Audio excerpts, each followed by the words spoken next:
Today, with grim inevitability, we will hear more of what we heard from the Cabinet Secretary.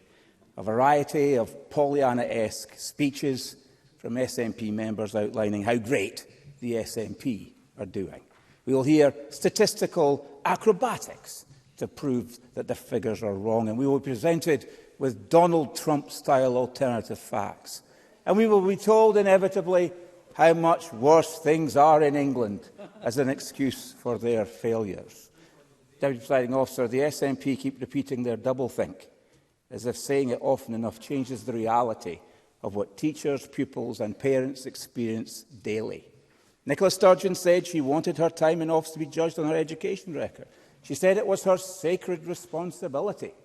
Well, no wonder that she isn't here today in this chamber on this record that she wants to be judged on, because she knows how bad her record is. There are 815 fewer teachers since the SNP came to power in 2007. There's a scandalous number of teachers on temporary contracts. Attainment is falling.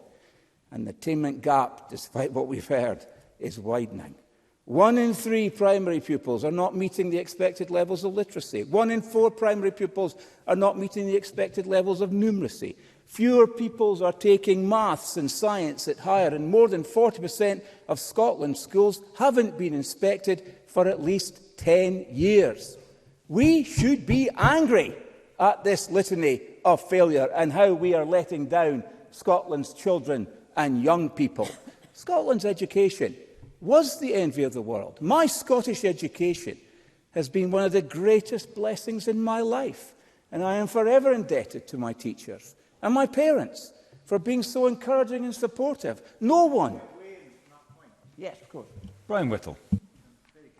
Very grateful for my colleague for giving me, and I have to declare an interest here, and my eldest daughter is the head of guidance at a secondary school.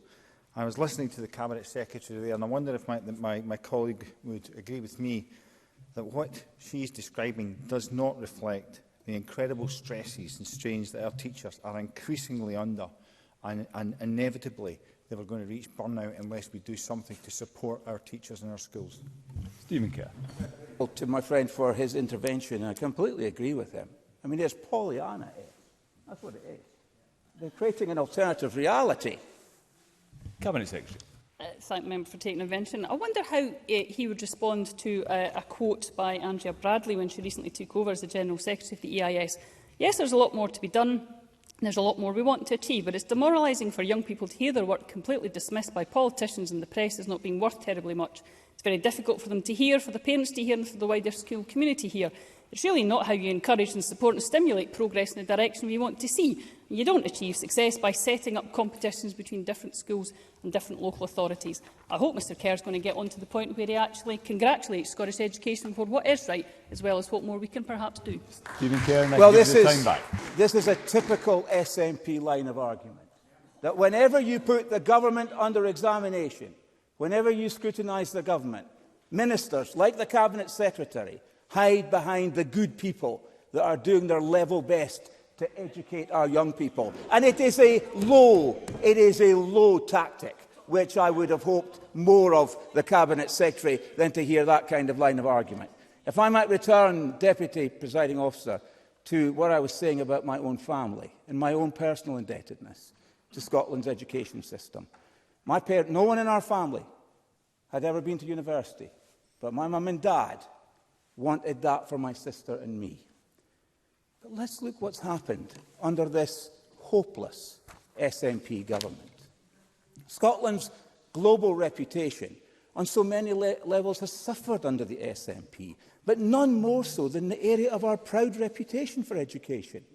It's true to say, and I quote, "The importance of education is ingrained in Scottish history." Those words are Nicola Sturgeon's. But little did we realise when she said them that she meant that Scottish educational standards were to be a matter of history rather than of the present. A Scottish education must once again be seen as one of life's greatest advantages. It must be a gift that gives to every Scot equality and quality of opportunity. It must inspire and uplift It must be the passport that opens doors and leads to wider horizons. This is the very definition of levelling up, giving children and young people the opportunity to gain skills, knowledge and fortitude to live a full and happy life. I am willing to give way to the Cabinet Secretary because she is giving a running commentary on my speech. I'm more than happy to give way to her, but instead I will give way to Bob Doris, who we always hear sensible things from. Bob Doris. I thank Mr Kerr for giving way. Does Mr Kerr remember when he was convener of the Education Committee, a visit to my constituency, St Rochs? We heard from many teachers working with young people from deprived areas on the attainment challenge. They were hugely optimistic about the future of Scottish education. They were very, very positive. I was wondering whether Mr Kerr would reflect any of that in his speech at any point. Stephen Kerr. Well, I'm reflecting a critique of the government that the member supports. And that's what Parliament's for. It's to scrutinise the performance of the government. And I know the SNP don't like scrutiny. But that's what this place exists in part for. And that's what we're going to do, whether it is comfortable or not. And by the way, I agree with Bob Doris. We met some fantastic teachers. And I will return to teachers if I hope I can make some progress. Am I going to be able to recover any time? I can give you up to 10 minutes, which will give you an additional 2 minutes. In that case, I'm going to take one more intervention, and then I want to deliver my message. Ross Greer. Thank you, and I'm grateful to the member for taking the intervention. And I agree with him in principle the importance of parliamentary scrutiny, but Parliament is also an opportunity for opposition parties to lay out alternative proposals, not just a criticism of the government's record, but what they would do instead. And I'm wondering when the Conservatives will come to that. Stephen Kerr. The reason I want to make some progress is because I do want to talk about the themes around which the Conservatives wish to make some contribution. And this is the beginning, I hope, of that contribution. The SNP, though, let's keep the government scrutiny going here. The SNP is good at shirking accountability, and we're hearing that today. They're taking far too long to make changes in education. They're taking far too long on reform. They're not making it happen. They waste time at the speed of light, and they really are experts at prevarication. They've made it into an Olympic-class event. And we're now to have a national discussion, and I really hope, Deputy Presiding Officer, that the Cabinet Secretary isn't cynically using a national discussion as a smokescreen for her government's 15 years of failure. The OECD review was just such... again, I'm willing to give way because the Cabinet Secretary has something to say. Mr Kerr, allow me to manage the debate, OK? Thank you very much. Stephen Kerr, resume your speech. I'll just make the point, Deputy Presiding Officer, I am more than happy to take interventions from the Cabinet Secretary. The OECD review was just such a smokescreen. It was called partial, sycophantic and superficial in damning criticism by Lindsay Patterson, Professor of Education Policy at Edinburgh University. And we shouldn't keep defending the indefensible and commissioning review upon review simply to embed failure. Vested interest in education means that those in charge today are responsible for the state of the system which is failing.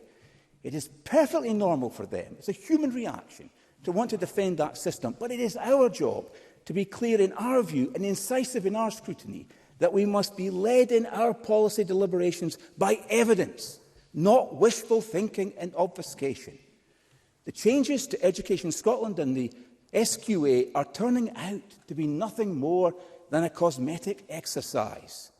It is all the same people. They will not deliver the change we need. It is time for some honesty. Are we really doing the best we can for our teachers, parents and children and young people? Because if this is our best, we should be ashamed.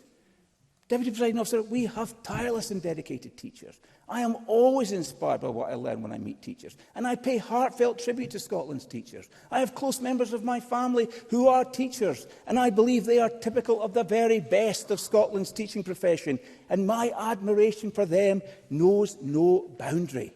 How much we all owe to our teachers, and our laws, our policies, must support them. Teachers must feel that we have their backs. The Times reported earlier this year over 10,000 attacks in 1 year on teachers in classrooms, with some schools threatening strike action over the lack of safety. I tried to get ministers to come to the chamber to make a statement on the EIS survey on attacks in the classroom, and they wouldn't come because they said they had nothing new to say. I can tell that I need to wind up. You do indeed, Mr Kerr. So in conclusion, I want to state very clearly that the Scottish Conservatives want real change, leading to sustained improvement in our education system. Scotland should once again be defined by its world-beating education system. No doubt this debate will just be another time filler in the parliamentary order paper if all we get now is craven lick-spittle speeches from government benches. Let's hear some critical assessment from the SNP members, not a self-congratulatory... Mr Kerr.